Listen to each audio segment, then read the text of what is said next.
Be Your Best. My name is Lee, and today's topic is, what are you focusing on?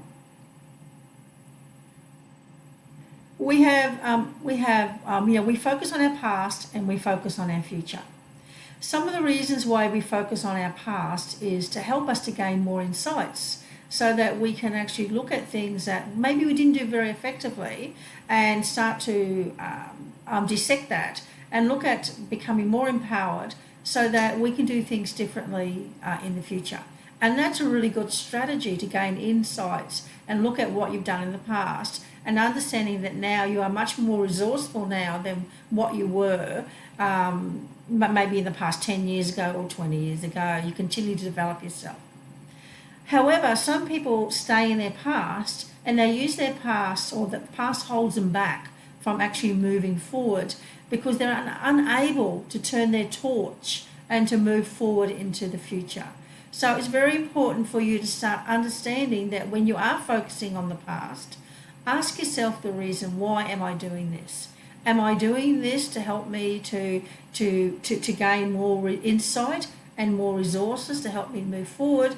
Or am I doing this so I can stay in the past and use excuses as to why I can't move forward?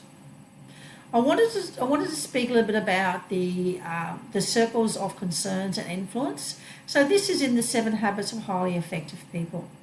We find that when we're focused on things we've got no control over, we become restricted, become small, and we feel lost, and we feel very insignificant. We feel, we lose our energy. We feel like we've got no control over life, and we feel we're stuck in a rut. And in front of you are some of the things that we do not have control over. Like if you're caught in a traffic jam, you've got no control over the traffic jam. So you may as well use that time wisely, such as have some educational videos or tapes in your car or things like that, so you can actually listen to that and relax. And we also understand that we have no control of other people. However, we can influence other people, but we can't control other people.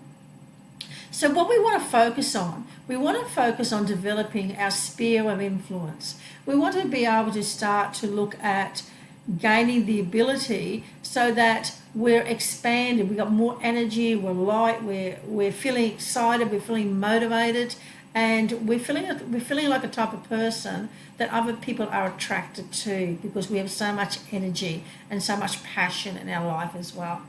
So to help us do that, we have to start, most people you'll find who are very influential have a very high level of personal development. They understand emotional intelligence. They understand themselves fully. They know what triggers them, what doesn't trigger them. They've got strategies in place to ensure that they handle situations correctly. They invest time in themselves, learning how to communicate, how to handle conflict. They respond appropriately. And the most important thing as well, they manage their time well. And they influence people through integrity and through their value systems as well. So it's so important that if you are going to influence others, you're doing it for the right reason and not because you want to control other people. So the saying goes is, what you're focusing on, you will create. So your brain doesn't know anything from bad or good. Your brain just works out, if I'm wanting this and I'm focusing on this, this is what I want to create. So it's important to start to focus and spend time on your goals and your dreams and your visions. Spend some time, creative time, where you start to actually think about what you want to achieve. And when you start getting inspired and gain some insights about what you want to achieve, then obviously then the implementation plan comes down, the steps, the tasks, all the detail comes down. But first, you've got to be expanded and actually know what you want to achieve.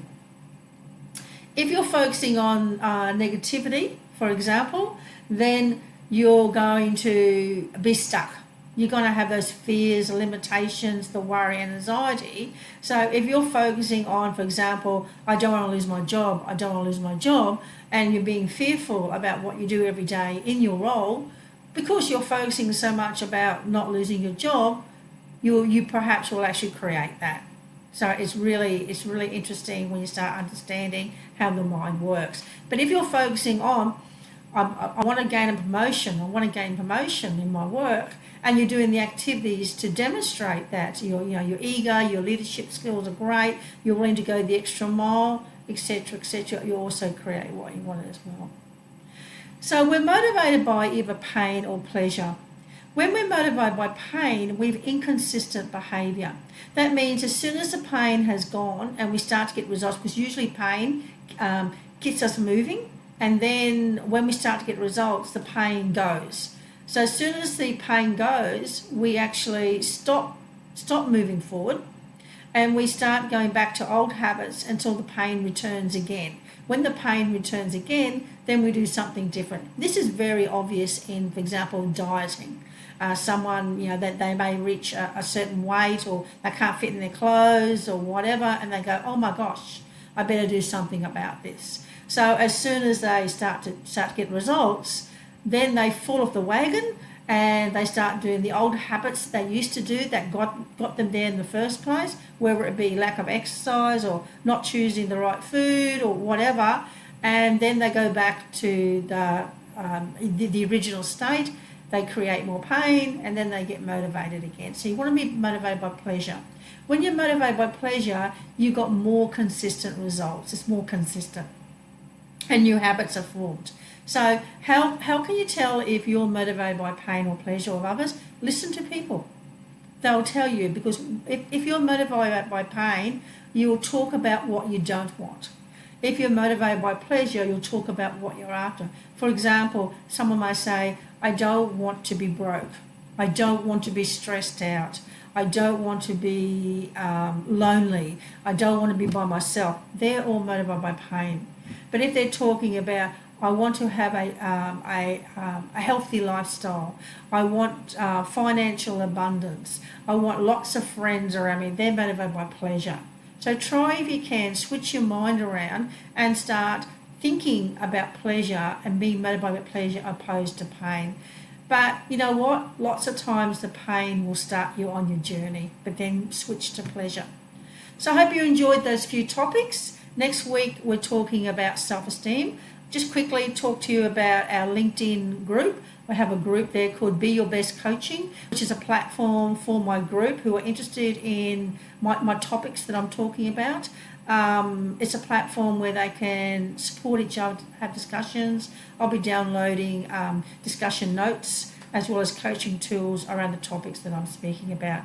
If you're interested in being in that group, just let me know. Just send me a LinkedIn message or send me something through my website.